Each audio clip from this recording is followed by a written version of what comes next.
habitudes de vie, tabac, alcool, drogue, caféine et autres boissons.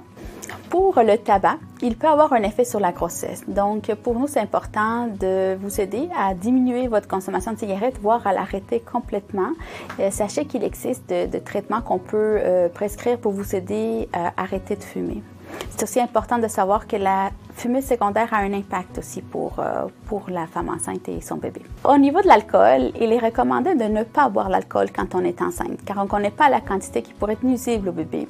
L'alcool a un effet direct sur le développement du cerveau et l'alcool passe directement à travers le placenta. Donc, enceinte, c'est le moment de profiter pour essayer des cocktails sans alcool. Au niveau des drogues, toutes les drogues, dont le cannabis, sont nuisibles à la grossesse.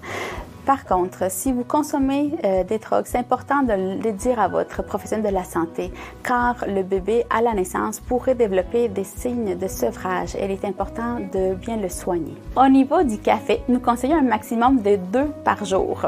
Et cela inclut aussi tout ce qui est thé, chocolat, les boissons gazeuses. Il y a certaines boissons gazeuses qui contiennent la caféine. Pensez aussi aux boissons énergisantes, sont déconseillées enceintes car il y a beaucoup de caféine et de sucre à l'intérieur. Au niveau de l'activité physique, nous conseillons aux femmes de rester actives tout le long de leur grossesse. Celles qui en font déjà peuvent adapter leurs activités à la grossesse.